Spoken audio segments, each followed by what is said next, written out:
നമസ്കാരം, ഞാൻ വിവേക് ബാലകൃഷ്ണൻ. പ്രിയ സഹോദരൻ രാഹുൽ മാങ്കൂട്ടവും ആഷ്മിയുമായിട്ടുള്ള ഒരു ഇന്റർവ്യൂ കാണാനിടയായി. അത് കണ്ടപ്പോൾ വളരെയധികം വേദനയാണ് എനിക്ക് തോന്നിയത്. ഒന്നും പറയാനില്ല. എന്താ പറയാ, കണ്ണ് നനഞ്ഞുപോയി. രണ്ട് കാര്യങ്ങൾ അതിൽ ശ്രീ രാഹുൽ മാങ്കൂട്ടം പറഞ്ഞത് കേട്ടപ്പോൾ അതിലേക്ക് വരാം. അതിനു മുമ്പ് നമ്മുടെ നാട്ടിൽ പൊതുവെ നിഷ്പക്ഷരാണ് എന്നൊക്കെ പറയുന്ന കുറേ പേരുണ്ട്. ആ നിഷ്പക്ഷരാണ് എന്ന് പറയുന്ന കുറേ പേരിൽ പെട്ട ഒരാളാണ് നമുക്ക് പറയുന്ന ഒന്ന് ശ്രീ മമ്മൂട്ടി, അതുപോലെ തന്നെ ശ്രീകണ്ഠൻ നായർ. ഇവരൊക്കെ കാലങ്ങളായിട്ട് പറയുന്നത് ഞങ്ങൾക്ക് രാഷ്ട്രീയമില്ല, ഞങ്ങൾ ചെയ്യുന്ന കാര്യങ്ങളൊക്കെ നിഷ്പക്ഷമായിട്ടാണ് എന്നൊക്കെ പറയുന്നത് നമ്മൾ കൊല്ലങ്ങളായി കേട്ടുവരുന്ന ഒരു നുണയാണ്. അത്തരത്തിലുള്ള ഒരു മനുഷ്യൻ തന്നെയാണ് ശ്രീ ഹാഷ്മിയും. ഇവരുടെ ഒന്നും ഈ മൂന്ന് പേരുടെ എനിക്ക് മമ്മൂക്കയെ ഒരുപാട് ഇഷ്ടമാണ്. എല്ലാ സിനിമകളും ഞാൻ തിയേറ്ററിൽ പോയിട്ട് കാണുന്ന വ്യക്തിയാണ്. ശ്രീകണ്ഠൻ നായരുടെ ഷോകൾ കാണാറുണ്ട്, അതുപോലെ ഹാഷ്മിയുടെ വാർത്തകൾ കാണാറുണ്ട്. പക്ഷെ ഇവര് പറയുന്ന ഒരു കാര്യം, ഇവര് ഇടതുപക്ഷമാണെന്ന് തീരെ സമ്മതിക്കില്ല. ഇവര് ഒരു കമ്മ്യൂണിസ്റ്റുകാരനാണ് എന്ന് സമ്മതിക്കില്ല. പക്ഷെ ഇവര് എൻകറേജ് ചെയ്യുന്നത് കമ്മ്യൂണിസ്റ്റുകാരെയാണ്. ഇവരുടെ ബോഡി ലാംഗ്വേജ് കമ്മ്യൂണിസ്റ്റുകാരുടെയാണ്, ഇവരുടെ സംസാരം കമ്മ്യൂണിസ്റ്റുകാരുടെയാണ്. എന്നിട്ട് ഒരു പച്ചക്കള്ള ക്യാമറയ്ക്ക് നോക്കിയിട്ട് പറയും ഞങ്ങൾക്ക് രാഷ്ട്രീയമില്ല, ഞങ്ങൾ കമ്മ്യൂണിസ്റ്റുകാരല്ല. ഇതെന്തിനാണ് ഇപ്പൊ പറയുന്നതെന്ന് ചോദിച്ചു കഴിഞ്ഞാൽ, ആഷ്മി ഒരു മാധ്യമ പ്രവർത്തകനായിട്ട് ശ്രീ രാഹുൽ മാങ്കൂട്ടത്തിന് മുമ്പിൽ ഇരിക്കുമ്പോൾ തന്നെ ആഷ്മിയുടെ ഒരു സ്ഥായിയായിട്ടുള്ള ഭാവവും ചോദ്യവും ഒരു പക്ക കമ്മ്യൂണിസ്റ്റുകാരന്റെ ഇത് തന്നെയായിരുന്നു എന്നതാണ് എനിക്ക് ഇന്റർവ്യൂ ആദ്യം മുതൽ അവസാനം വരെ കണ്ടപ്പോൾ തോന്നിയത്. യാതൊരു വിധത്തിലും ഈ രാഹുൽ മാങ്കൂട്ടം എന്ന് പറയുന്ന വ്യക്തി ഒരു കാര്യം പറഞ്ഞ് അദ്ദേഹത്തിൻ്റെതായിട്ടുള്ള ആ ആംഗിളിൽ പറഞ്ഞ് അവസാനിപ്പിക്കാൻ ആഷ്മി സമ്മതിക്കുന്നേ ഇല്ല. അപ്പോഴേക്കും ആഷ്മിക്ക് ഈ തോക്കിനുള്ളിൽ കയറി വെടിവെക്കുന്ന പോലെ അടുത്ത ചോദ്യങ്ങളായിട്ട് വരികയാണ്. ആഷ്മിക്ക് ഇത് എങ്ങനെയെങ്കിലും ഈ രാഹുൽ മാങ്കൂട്ടത്തിനെ തറ പറ്റിക്കണം എന്നുള്ള ഒരു ഉദ്ദേശ ലക്ഷ്യത്തോടു കൂടിയിട്ടാണ് പറയുന്നത്. എന്നാൽ ആദ്യം മുതൽ അവസാനം വരെ രാഹുൽ പറയുന്നതിൽ ഒരു തിരി പോലും നുണയില്ല എന്നതാണ് എനിക്ക് രാഹുലിന്റെ ബോഡി ലാംഗ്വേജ് സംസാരവും കണ്ടപ്പോൾ തോന്നിയത്. അത്രയും വ്യക്തമായിട്ട് അദ്ദേഹം ഓരോ കാര്യങ്ങൾക്കും ഉത്തരങ്ങൾ കൊടുക്കുന്നുണ്ട്, വളരെ വ്യക്തമായിട്ട് കൊടുക്കുന്നുണ്ട്. അതിനുള്ള ചോദ്യവും അദ്ദേഹം ചോദിക്കുന്നുണ്ട്, എൻ്റെ ഫോൺ പരിശോധിക്കാം എന്നൊക്കെ പറയുന്നുണ്ട്. അപ്പൊ അത്രയും സത്യസന്ധമായിട്ട് ജനങ്ങളുടെ മുന്നിൽ കാര്യങ്ങൾ തുറന്നു പറയുന്ന രാഹുൽ മാങ്കൂട്ടത്തിനെ കൊണ്ട് മാക്സിമം അത് പറയിപ്പിക്കാതിരിക്കാനുള്ള എല്ലാ വഴികളും ആഷ്മി നോക്കിയതുപോലെയാണ് എനിക്ക് പേഴ്സണലി ആ ഇന്റർവ്യൂ കണ്ടപ്പോൾ തോന്നിയത്. എല്ലാവർക്കും അങ്ങനെ ആവണമെന്നില്ല, കാരണം ആഷ്മി ഫാൻസ് കേരളത്തിൽ ഒരുപാട് ഉള്ളത് കൊണ്ട് ചിലപ്പോൾ ആളുകൾക്ക് അങ്ങനെ തോന്നില്ല.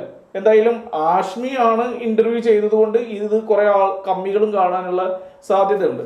അപ്പോൾ ആ ഒരു കമ്മികൾ എന്താണോ ചോദിക്കാൻ ഇരിക്കുന്നത്, അത്തരത്തിലുള്ള ചോദ്യങ്ങളാണ് ആഷ്മി ചോദിച്ചുകൊണ്ടിരിക്കുന്നത്. അപ്പൊ അതിനുള്ള ഉത്തരങ്ങളൊന്നും രാഹുലിന് ഇപ്പൊ പറയാൻ പറ്റില്ല. അത് കോടതിയുടെ ഒരു നിരീക്ഷണത്തിൽ ഇരിക്കുന്നത് കൊണ്ട് അദ്ദേഹം ഒന്നും അതിനുള്ള ഉത്തരങ്ങൾ പറഞ്ഞില്ല. പക്ഷെ പറഞ്ഞ രണ്ട് കാര്യങ്ങൾ വളരെ ഇമ്പോർട്ടൻ്റ് ഉള്ള കാര്യങ്ങളാണ്. ഒന്നാമത്തെ കാര്യം, വളരെ ശ്രദ്ധിക്കേണ്ടതായിട്ടുള്ള ഒരു കാര്യം, എസ്പെഷ്യലി പുരുഷന്മാർ ശ്രദ്ധിക്കേണ്ടതായിട്ടുള്ള ഏറ്റവും വലിയൊരു കാര്യം, എൻ്റെ അമ്മ കരയുന്നത് ഞാൻ കണ്ടിട്ടുണ്ട്. എൻ്റെ അമ്മ കരയുന്നത് സത്യമായിട്ടാണ് എൻ്റെ അമ്മ കരഞ്ഞിരുന്നത്. അതുകൊണ്ട് തന്നെ മറ്റുള്ള സ്ത്രീകൾ കരയുമ്പോൾ അതും സത്യമായിട്ടാണ് എന്നാണ് ഞാൻ കരുതിയത് എന്നുള്ളത്. അത് വളരെ ഇമ്പോർട്ടൻ്റ് ആണ്. അതിൽ തന്നെയുണ്ട് ഒരുപാട് കാര്യങ്ങൾക്കുള്ള ഉത്തരം. അതെല്ലാം പൊളിച്ചടക്കിയ രീതിയിലുള്ള സ്ത്രീകൾ, അത്രയും കള്ളത്തികളായിട്ടുള്ള ഒരുപാട് സ്ത്രീകൾ കേരളത്തിലുണ്ട് എന്നുള്ളത് രാഹുലിൻ്റെ ഈ ഒരു വിഷയവുമായി ബന്ധപ്പെട്ടിട്ട് നമ്മൾ കണ്ടു. രണ്ടാമത്തെ കാര്യം പറഞ്ഞത്, പാർട്ടി എൻ്റെ സൈഡ് കേൾക്കാൻ നിന്നില്ല, അല്ലെങ്കിൽ എന്നെ കേട്ടില്ല എന്നുള്ളതാണ്. അതും ഭയങ്കര വേദനാജനകമായിട്ടുള്ള ഒരു കാര്യമായിട്ട് തോന്നി. കാരണം ആരോ എന്തോ പറയുന്നത് കേട്ട് അതിൻ്റെ സത്യാവസ്ഥ മനസ്സിലാക്കാതെ അദ്ദേഹത്തിനെ കോൺഗ്രസിൽ നിന്ന് പുറത്താക്കി എന്ന് പറയുന്നത് വളരെയധികം വേദന തന്നെയാണ്. എസ്പെഷ്യലി ഒരു കോൺഗ്രസ്സുകാരനായ ഒരാൾക്ക് ആ കോൺഗ്രസ് പാർട്ടിയിൽ നിന്ന് പുറത്താക്കുന്നു എന്ന് പറയുമ്പോൾ വല്ലാത്ത വേദനയല്ല, എന്താ പറയുക, അത് ആ ഒരു വേദന എന്ന് പറയുന്നത് അതിഭീകരമാണ്. അതിന് അദ്ദേഹം പറഞ്ഞത്, എന്നെ ആജീവനാന്ത കാലം കോൺഗ്രസ് നിന്ന് പുറത്താക്കുകയാണെങ്കിലും എന്നെ പാർട്ടി പുറത്താക്കി എന്ന് പറഞ്ഞുകൊണ്ട് ഞാൻ പുറത്ത് നിന്ന് പ്രവർത്തിക്കുമെന്നുള്ളതാണ്. അതാണ് ഒരു യഥാർത്ഥ കോൺഗ്രസ്സുകാരൻ, അതാണ് ഒരു യഥാർത്ഥ രാഷ്ട്രീയ പ്രവർത്തകൻ എന്നാണ് ഞാൻ വിശ്വസിക്കുന്നത്. അല്ലാതെ ഒരു സ്ഥാനമാനങ്ങൾക്ക് വേണ്ടി മറ്റുള്ള പാർട്ടിയിലേക്ക് കുടിയേറി പാർക്കുക, തൻ്റെ അഭിപ്രായങ്ങൾക്ക് വിലയില്ലാതെ വരുമ്പോൾ മറുകണ്ഠം ചാടുക, ഇത്തരത്തിലുള്ള ഒരുപാട് പ്രഗത്ഭരായ രാഷ്ട്രീയക്കാരൊക്കെ നമ്മുടെ ഇടയിലുണ്ട്. അപ്പൊ അത്തരത്തിലൊന്നുമില്ലാതെ തൻ്റെ നിലപാടിൽ ഉറച്ചു നിന്നുകൊണ്ട് അഭിപ്രായം പറയുന്ന ഒരു, ശരിക്കും പറഞ്ഞ ഇരട്ടച്ചങ്കൻ എന്നാണ് ശരിക്കും രാഹുൽ മാങ്കൂട്ടത്തിനെ വിശേഷിപ്പിക്കേണ്ടത്. അതാണ് അദ്ദേഹത്തിന് ചേരുന്ന ഒരു യഥാർത്ഥ വാക്ക്. അപ്പൊ അത്രയും തൻ്റെ സ്റ്റാൻഡ്, തൻ്റെ നിലപാട് വ്യക്തമാക്കി രാഹുൽ അത് പറയുമ്പോൾ അറിയാതെയെങ്കിലും നമ്മൾ മനസ്സിൽ പറഞ്ഞു പോകും, രാഹുൽ നിങ്ങൾ പാലക്കാട് മത്സരിക്കണമെന്ന്. പക്ഷെ രാഹുൽ പാലക്കാട് മത്സരിച്ചാൽ അത് പാർട്ടിക്കെതിരെയാവുകയും ചെയ്യും. രാഹുൽ 100% പാലക്കാട് ജയിക്കാൻ സാധ്യതയുണ്ട് എന്നാണ് എനിക്ക് തോന്നുന്നത്. ഈ ഇന്റർവ്യൂ കഴിഞ്ഞതോടുകൂടി അത് 4 ഇരട്ടിയായി മാറും എന്നുള്ള കാര്യത്തിൽ സംശയമില്ല. കാരണം ജെൻസി പിള്ളേർ എന്ന് പറഞ്ഞിട്ട് നമ്മളിപ്പോൾ കുറേ പേരെ കളിയാക്കുന്നുണ്ട്. ഈ ജെൻസി പിള്ളേർക്കൊക്കെ വളരെ വ്യക്തമായി രാഹുലിനെതിരെ വന്നുള്ള കാര്യങ്ങളൊക്കെ കള്ളത്തരമാണ് എന്നറിയാം. ആ ജെൻസി പിള്ളേർക്കൊക്കെ ഈ വരുന്ന നിയമസഭ ഇലക്ഷനിൽ കൂട്ടുണ്ട്.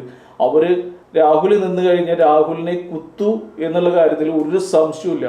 കാരണം ഇത്തരത്തിലുള്ള കേസുകളൊക്കെ വളരെ എന്താ പറയാ ഒട്ടും തന്നെ നിലനിൽക്കാത്ത കേസുകൾ, അല്ലെങ്കിൽ തന്നെ സത്യമല്ലാത്ത കേസുകൾ, ഇതൊക്കെ കേൾക്കുമ്പോൾ തന്നെ ഒരു ചെറിയ കോമൺ സെൻസ് ഉള്ള ആൾക്കാർക്ക് പോലും ഇതൊക്കെ മനസ്സിലാവും രാഷ്ട്രീയമായി കെട്ടിച്ചമച്ചതാണ് എന്നൊക്കെ. അപ്പോൾ അത് വലിയൊരു കാര്യമാണ്. കോൺഗ്രസ് ഇദ്ദേഹത്തിനെ പാർട്ടിയിൽ നിന്ന് പുറത്താക്കി കേൾക്കേണ്ടതായിരുന്നു എന്നുള്ളത്. ഇനിയും സമയം വൈകിയിട്ടില്ല. കോൺഗ്രസിന് കേൾക്കാനുള്ള ഒരു മനസ്സുണ്ടെങ്കിൽ രാഹുലിനെ കേൾക്കുക. വരുന്ന നിയമസഭാ ഇലക്ഷനിൽ രാഹുൽ മത്സരിച്ചാൽ അത് കോൺഗ്രസിന് കിട്ടുന്ന ഏറ്റവും വലിയ നേട്ടമാണ് എന്നുള്ള കാര്യത്തിൽ തർക്കമില്ല. മാത്രവുമല്ല, ഈ പറയുന്ന രാഹുലിനെ പാർട്ടിയിലേക്ക് എടുത്തതുകൊണ്ട് പാർട്ടിക്ക് കോട്ടം തട്ടും എന്ന് കോൺഗ്രസ് പാർട്ടി വിചാരിക്കുന്നുണ്ടെങ്കിൽ അത് വെറും പോഴത്തരമായിരിക്കും. അതിൻ്റെ പേരിൽ ആരെങ്കിലും വോട്ട് ചെയ്യാതിരിക്കുമെങ്കിലും ഇപ്പം കഴിഞ്ഞ ത്രിതല പഞ്ചായത്തിന് അത് സംഭവിക്കേണ്ടതാണ്. അത് സംഭവിച്ചില്ല. കോൺഗ്രസിന് ഒരു വോട്ടും തട്ടിയിട്ടില്ല. അതേപോലെ തന്നെയാണ് നിയമസഭാ ഇലക്ഷനിൽ 10 വോട്ട് കൂടുകയല്ലാതെ രാഹുലിനെ മത്സരിപ്പിച്ചു അല്ലെങ്കിൽ രാഹുലിനെ തിരിച്ചു കോൺഗ്രസിലേക്ക് എടുത്തു എന്നുള്ള കാരണം കൊണ്ട് കോൺഗ്രസിന് ഒരിക്കലും വോട്ട് കുറയൂ എന്ന് എനിക്ക് തോന്നുന്നില്ല. ഏതായാലും രാഹുലിൻ്റെ കഷ്ടകാലങ്ങളൊക്കെ മാറി നല്ല ഒരു സമീപനം രാഹുലിൻ്റെ ഭാഗത്ത് നിന്ന് അല്ലെങ്കിൽ രാഹുലിനോട് പാർട്ടി കാണിക്കട്ടെ എന്ന് മാത്രമാണ് ഈ ഒരു അവസരത്തിൽ പറയാനുള്ളത്. പ്രിയ സഹോദരൻ ശ്രീ രാഹുൽ മാങ്കൂട്ടത്തിന് എല്ലാവിധ നന്മകളും. താങ്കളുടെ കൂടെ താങ്കളെ സ്നേഹിക്കുന്ന ഒരുപാട് പേര് കേരളത്തിലുണ്ട്. ആ ആത്മധൈര്യമായിട്ട് മുന്നോട്ട് പോവുക. തീർച്ചയായിട്ടും താങ്കളെ കോൺഗ്രസ് പാർട്ടി തിരിച്ചെടുക്കുക തന്നെ ചെയ്യും. കാരണം സത്യം മനസ്സിലാക്കി കഴിഞ്ഞാൽ പിന്നെ എന്താണ് സാർ പ്രശ്നം? ശ്രീ രാഹുലിൻ്റെ ഭാഗത്ത് നീതിയുണ്ട്, സത്യമുണ്ട് എന്നാണ് അദ്ദേഹത്തിൻ്റെ ഇൻ്റർവ്യൂ കണ്ടപ്പോൾ തോന്നിയത്.